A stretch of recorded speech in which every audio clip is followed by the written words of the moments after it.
What a nice choice, T-Rex and Get It On, and that is a song to dance to in the opinion of Peter Capaldi, who is with me right now. Hello, I know it's Capaldi, but just because I always used to think it was Capaldi, I just want to say it. You were so nervous about it, and I saw you there. If people had seen that, you were teetering on the edge. I know it's Lewis Capaldi, but with you, No, it is the same. It is pal, as in just as, think of, he's... Oh, talking to your microphone, hang on, there you go. I want him to be my pal. Yes. I know that now, but obviously it's like...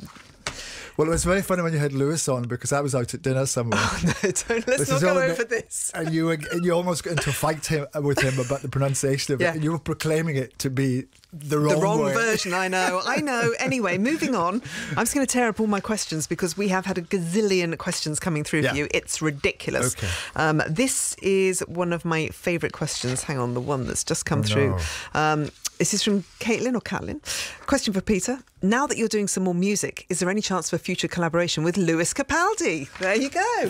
Has that conversation been had? That's not been had. No, I don't. Lewis is very, very busy and very, very big. And I think he's very preoccupied with his wonderful career. It's amazing. It's gone so well, hasn't it? Well, he's extraordinary. And I saw him about 2 years ago in a small venue in Shepherd's Bush. It was already packed. And everybody knew all of the words to all of his songs. And I'd never even met him before.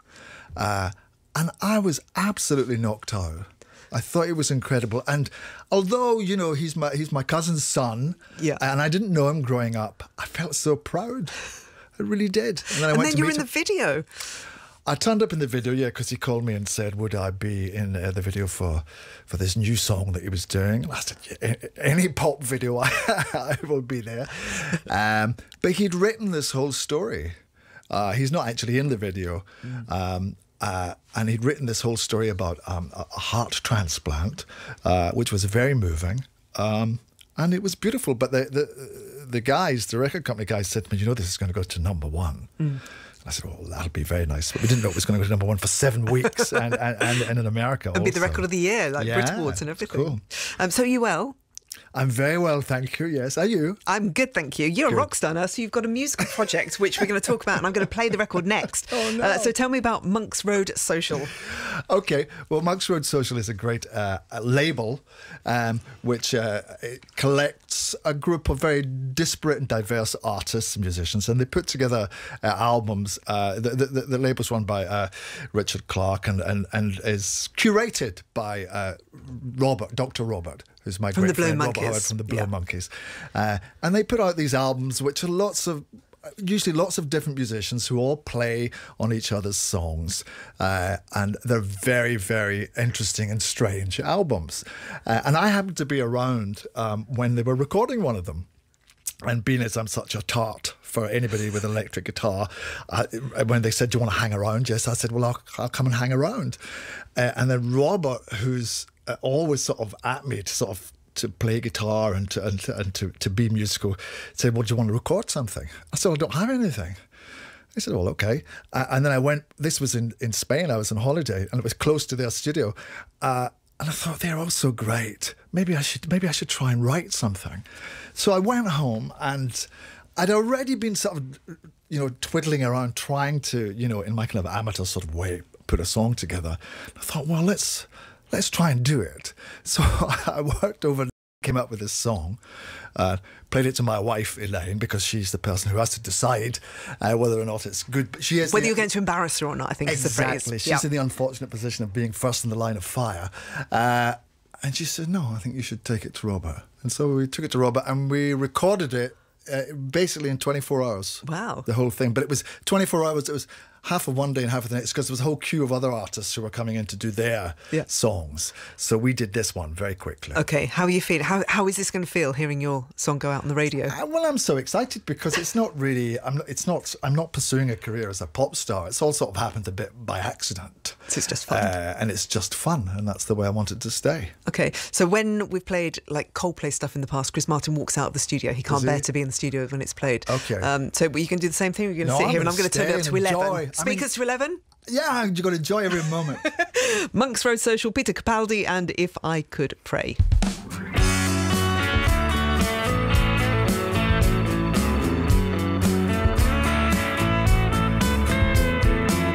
The wallpaper's torn,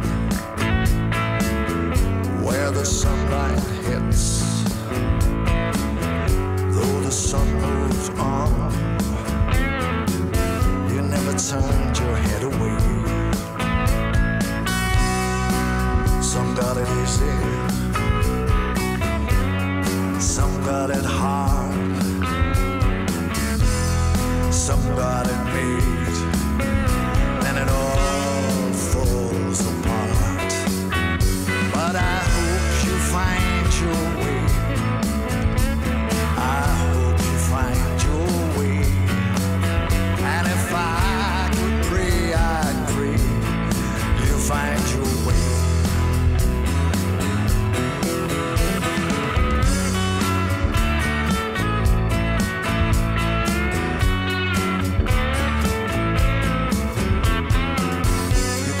Silent voice, no answer ever came, only a place inside to hide away the pain. But I cannot be here,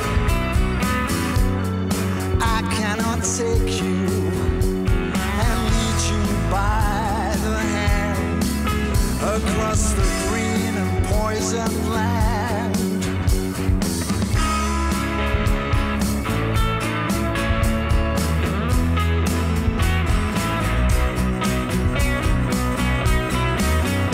But I hope you find your way. I hope you find your way. And if I could pray, I'd pray you find your way. I hope you find your way. I hope you find your way. And if I could pray, I'd pray you find your way. I hope you find your way. I hope you find your way. And if I could pray, I'd pray you find your way.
Monks Road Social and Peter Capaldi, and that song is called, hang on, it's disappeared off my screen now. If I Could Pray, is that what it's called? It's called If I Could Pray. Okay, yes. Peter is here with us right now. The inspiration for that, where did that come from? Well, it actually came from, I do some work for Thomas Coram, which is the oldest adoption agency in the UK, started in the 18th century.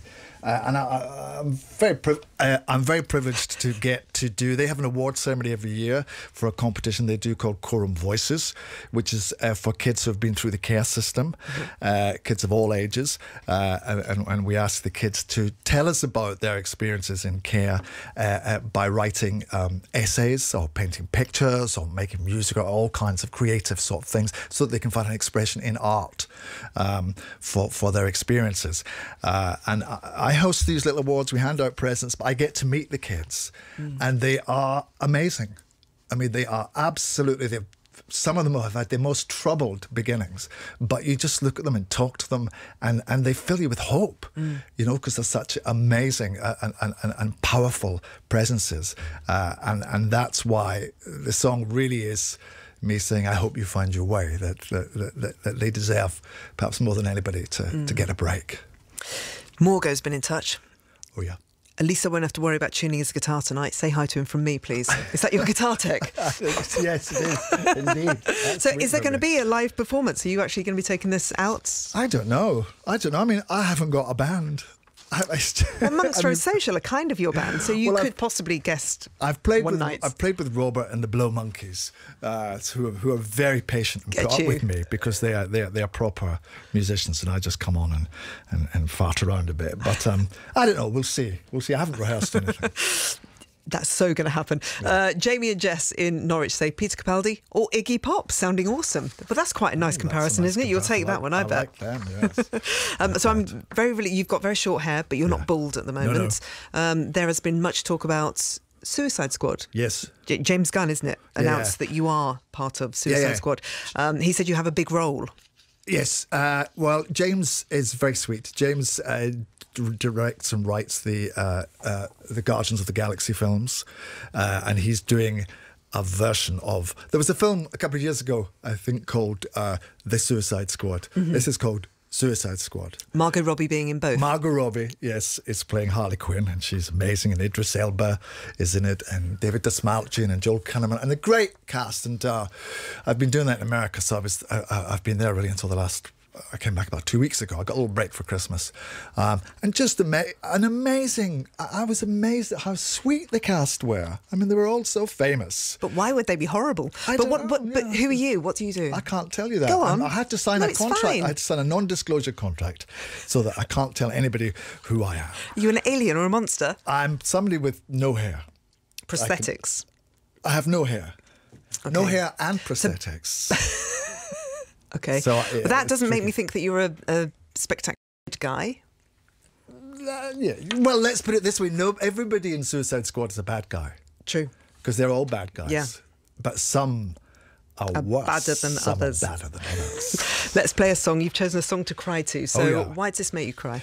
This makes me cry because it's a live version of You've Got a Friend by Donny Hathaway, and the audience joins in.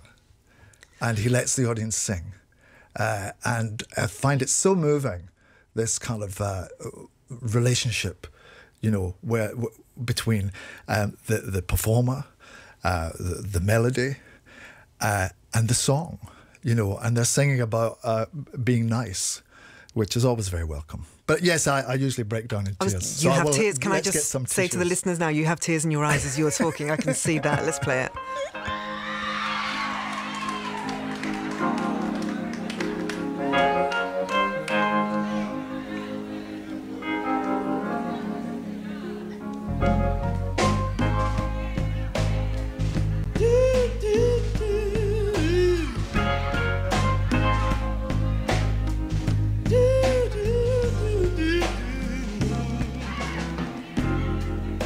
When you're down and trouble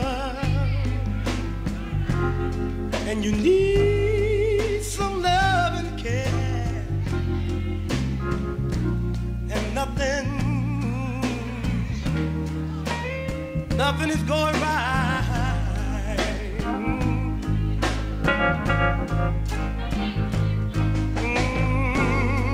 Close your eyes and think of me. Soon I will be there, yeah, to brighten up even your darkest night.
The intensity of emotion. Imagine being in that room at that time. Donny Hathaway, and You've Got a Friend. It sounds like they've got kids in the audience as well. I don't know what they're doing. That's okay, isn't it? Peter Capaldi is our guest on the show tonight. Neety in Ramsgate. Can you ask Peter if the single, which we just played, is the start of a new musical career ahead? Might there be an album? I don't know. I'm just, You're so coy. I'm just having a go, just seeing what happens, really. Just taking it a day. I mean, I don't want to sort of, I love being an actor, and that can sometimes be a little bit stressful. And much as I love music, I see my friends in the music business also have stresses and strains in their lives that I don't really want to have on my shoulders. And, I've greatest respect for people who do music because they've devoted their lives to it. I haven't quite done that, so I think it would be a little embarrassing for me to throw myself into it But a nice little side project to have ongoing, sneak out an album here and there. Yes, that might well happen. Okay, fine. Joe Gaffney, a question for Peter. Who is your favourite Doctor out of the 13 who've been in Doctor Who over the years? Peter Capaldi. Yeah, he's mine as well. Yeah, never liked any of the others at all. What's the legacy and the long-term impact of having been in Doctor Who, having been the 12th Doctor in your life? Just that was a wonderful time, and that I got to be this magical character. It's a bit like being Peter Pan or Santa Claus, and that's and people still come and talk to me about it. I do enjoy that it has receded somewhat, because it's nice not to be in the storm and in the middle of that. But I think it's a sort of welcome thing in the world. So people, if they do recognise me from Doctor Who, they're generally pleased to see me. So that's always nice. It must happen on a daily basis. Yeah. It does. But that's quite nice. It's lovely, yeah, but overwhelming at the time. At the time, there's much, much more of it. But then there's also the responsibility of filming the show, and also the responsibility of selling the show, and also the responsibility of kind of adopting this persona that will satisfy the brand. And that persona is not necessarily me. Well, you're way more Malcolm Tucker. Well, possibly. Well, I like a bit of darkness. Swearing. Oh, no, and swearing. And so sometimes that is not so welcome in the Doctor Who world. Yes. So, but I can swear all I like now. Can I swear now? No, do not do that on my show. Michelle, because I'll get sacked. Okay. Ask Peter if he has plans in the future to publish his photographs taken during his time on Doctor Who and beyond in a book. Because you brought your camera in with you right now. I took my camera. Yes, I've actually been taking pictures of Joe Whiley, famous DJ person. They'll break the camera. Yeah, who didn't want her photographs taken at all. She agreed to let me do it, but I could see her hiding behind microphones. Yep.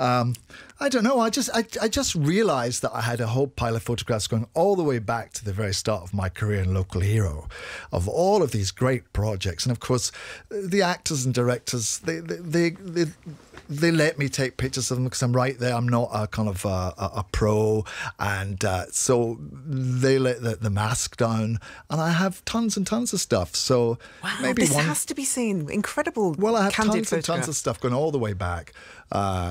Many of the people in the pictures are now passed on. Oh. But again, really valuable memories.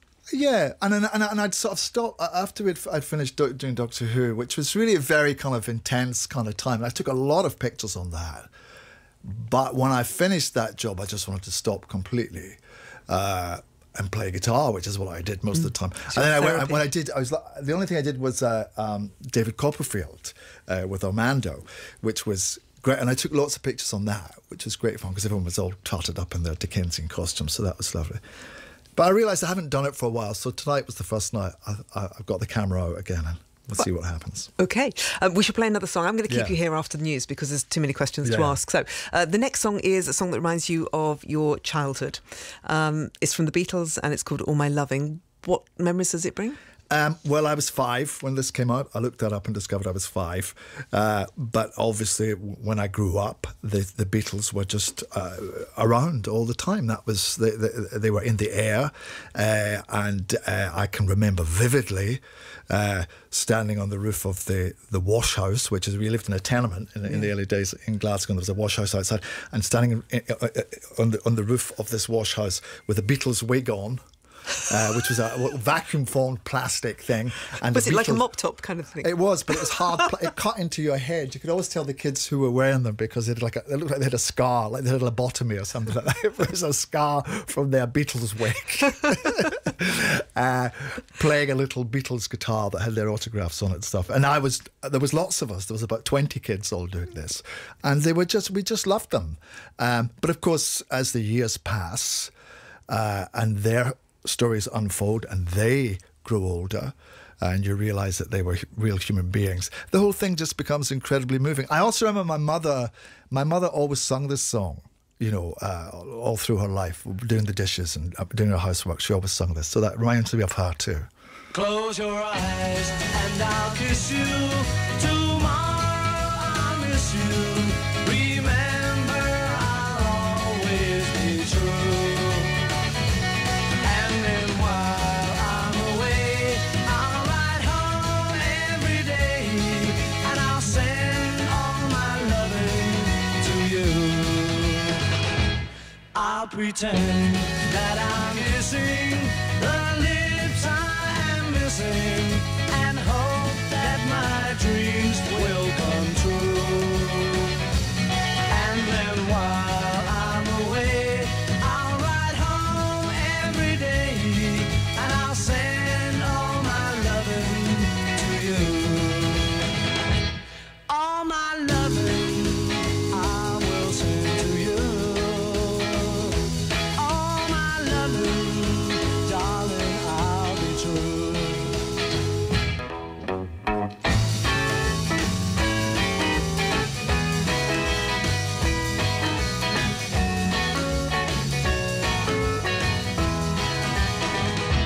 Close your eyes and I'll kiss you. Tomorrow I'll miss you. Remember, I'll always be true. And then while I'm away, I'll ride home every day, and I'll send all my loving to you. All my loving I will send to you. All my loving, darling, I'll be true. All my loving, all my loving, all my loving, I will send to you. The Beatles and All My Loving. So I'm not letting Peter leave the room yet. We have so much more still to talk about, but we have to break for the news. So we'll do that and we'll talk more after this. This is Radio 2 on the BBC Sounds app, on your smart speaker and on 88 to 91 FM.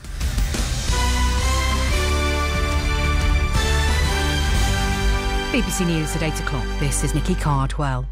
For the first time, more new cases of the coronavirus have been recorded outside China than inside. Dozens of countries are now affected, with several, including Brazil, Georgia and Pakistan, confirming their first cases today. Carl Ekdahl from the European Centre for Disease Prevention and Control says closing borders is never effective in stopping the spread of infection. There is a saying that microbes don't respect any borders. And actually, in this case, Italy was the European countries that had the most strict border controls. And it was also the first country to be hit, while other countries with open borders have not yet have this kind of situation. Hundreds of holidaymakers in Tenerife, including more than 160 from Britain, have been told they'll have to stay in isolation at their hotel for 14 days after 4 guests from Italy tested positive for the virus. The worsening situation in Italy means the Six Nations men's and women's matches between Ireland and Italy and Dublin in 10 days' time have been called off. Flood defences along the River Severn have failed in Shropshire and Worcestershire. Dozens more properties have flooded in the towns of Ironbridge and Bewdley, where riverside areas have been evacuated. Rebecca Maguire owns the Swan Hotel in Ironbridge. Now it's a waiting game. We can't access it. I mean, the water has penetrated through. The barriers sort of are broken in a part of it, and we hear that the water's coming up through the grounds as well. We're not actually sure what damage we've received so far. The government's emergency terror bill has become law. The measure stops the early release of convicted terrorists until they've been assessed by the parole board. It applies to serving prisoners, the first of whom was due to be freed on Friday. A Spanish carnival troupe has apologised to the country's Jewish community and the Israeli embassy after causing outrage with a Holocaust-themed parade. The event in the central town of Campo de Gretana saw dancers wearing Nazi uniforms and carrying machine guns, while others wore striped death camp costumes. The group said its aim had been to honour Holocaust victims. Pope Francis has suggested that fellow Roman Catholics should give up insulting people online for Lent. He told tens of thousands of worshippers in the Vatican that everyone should consider abandoning what he called useless chatter, rumours and gossip. The world is falling to pieces. Fear is growing. There is so much malice all around us. Society is becoming less and less Christian. The ashes we receive on our foreheads should affect the thoughts passing through our minds. One of America's most successful writers of thrillers, Clive Cussler, has died at the age of 88. He wrote or co-wrote more than 80 books, including the Dirk Pitt series of adventure novels. And the weather, it'll be a chilly night with more wintry showers in the northwest, drier for the northeast. Southern areas will be clear until rain, sleet and snow edge in later. BBC News at 3 minutes past 8 and next at 9. Hey, it's Margot Robbie. I'm on the Joe Whiley Show on Radio 2, and if you're looking for good music, this is where it's at.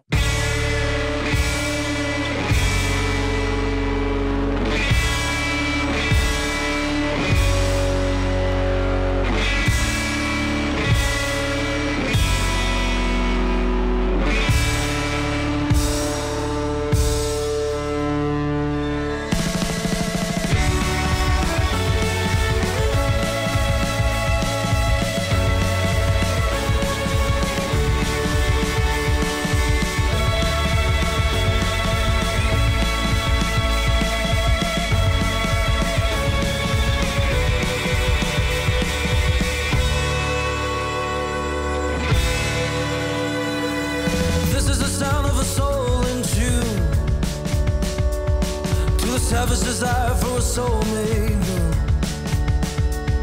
It's a savage desire for a soul untamed. Let a definitive cry in the present age. Do I throw my clothes in the fire? Do I throw my hopes in the fire? Do those things grow in the fire or burn just to keep me compliant? Can you still show me a way? Can you still show me a light? 'Cause I was only a kid when I felt you toss me aside. Hey!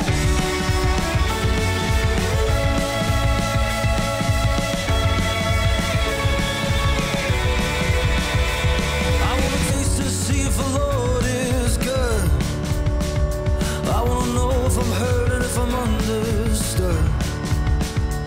See if a savage desires some stupid thing, or if heaven desires someone deep within. Do I throw my clothes in the fire? Do I throw my hopes in the fire? If those things grow in the fire or burn just to keep me alive, can you still show me a way? Can you still show me a light? 'Cause I was only a kid when I felt you left me behind.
Gang of Youths and What Can I Do If the Fire Goes Out?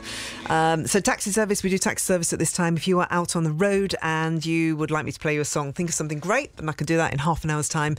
Tell me who or what your precious cargo is, and then we should do that. And tell me your name too, so I can give you a mention too. 88291. Peter Capaldi is still here with us at the moment. I'm just going to run through a bunch of questions so that people don't feel left out. Graham says maybe he could revive his first band, Dream Boys. Now, I googled Dream Boys before you got in here.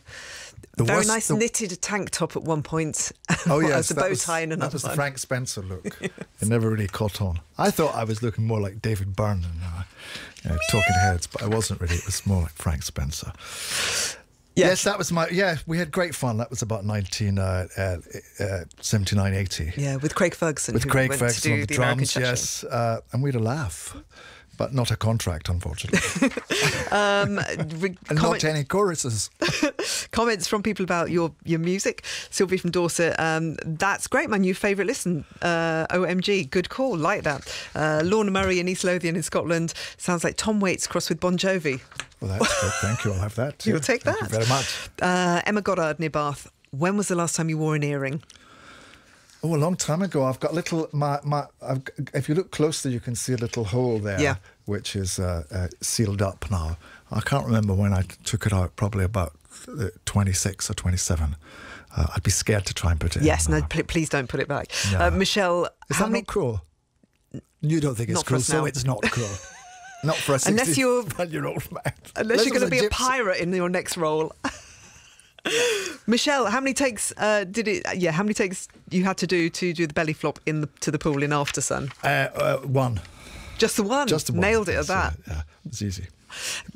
When I saw you recently, we were talking about award shows, and you've been to the BAFTAs many times, nominated, I think, 4 times. You won Best Male Comedy Performance in 2010 when you played Malcolm Tucker, Thick of It. Is that right? Mm-hmm. And your observation made me laugh a lot about award shows, that when you go there, everyone is full of excitement because they're prospective winners. Yes, but as the evening wears on, the room fills full of losers, because there are proportionally more people who've lost than have won, and the people who have lost get more drunk and more noisy and more bitter. I don't think so. I watched the Brits with that in my head, just thinking, no, you're right. At the very beginning, there was so much anticipation and excitement, and then you could just see the despair. That's right. There's so much hope, and setting it's all crushed. What kind of roles do you get offered these days? Obviously, Suicide Squad has taken up a lot of your life. Yeah. So, are there many coming at you all the time? Yeah. Well, I'm very lucky. I'm very excited. I'm going to do a film with one of my heroes, who is a director called Terence Davies, who has done some of the most magnificent films. He did a film called Distant Voices Still Lives. He was brought up in Liverpool. He had a very tough upbringing, and he did this marvellous. This sounds, if I describe the film, you might think, oh, I don't want to watch that, because it's another British film about a very poor upbringing and a tough, abusive father, played by Pete Postlethwaite. But he's rendered this story in such a filmic, moving, evocative, artistic way that you just want to watch it again and again and again, no matter how difficult it is. And he doesn't shy away from the difficulties and unpleasantness of the abuse, but he also embraces the beauty of Liverpool in the rain and the filmmaking process, and he loves movie musicals. And so he's doing a film about Siegfried Sassoon, who is the great First World War poet. And obviously there's a lot of it is set during the war. I am not Siegfried Sassoon. No, who are you? What is your role? What do you do? I am Siegfried Sassoon later in life. Oh, okay. Right, yeah, not as a young man. Jack Loudon is playing the young Siegfried Sassoon, and I'm playing the older one. But that's my position in life now. But Terence Davies says I would do anything that he wanted me to be in. I'm just thrilled that he wants me to be in it. Yeah. Would you go on stage? Yeah, if it was the right thing. The trouble is getting the right thing. What makes it the right thing? Something that's special, and not something that's just. A lot of people want you to put you in things because they know a lot of people will come and see it. He said rather arrogantly and perhaps mistakenly. I think it has to be something that is a one-off. that's an experience that is utterly itself, and there's not actually a lot of them around. You do seem to be able to do most things. So what would scare you? What would challenge you the most? Well, that's very sweet of you to say that. Most things scare me. And coming on here tonight scares me. You know, everything scares me. It's nearly over. No, well, it's been lovely, but you know, anything scares me. It's funny, even if, you know, doing the Suicide Squad with the most delightful cast, Margot, who you've met, who's absolutely lovely, and James Gunn, it's incredible. I mean, he's just such a positive and warm presence, and it became clear to me that he enjoyed what I was doing, but that just made me even more nervous because there was further to fall. So every time he asked me to do something or improvise a little bit, I would get even more scared. So I'm scared all the time, but I just try not to show it. And I just think you should just get on with things and just see what happens. Peter, it's been lovely having you on the show. Thank you very much indeed. I should do your promotion for you. There is a Monks Road social gig at the Jazz Cafe in Camden on the 11th of May. Whether you will be there or not remains to be seen. And there is an album which is called Humanism, and the track that I played you earlier on was the first single to come from it, and it was called If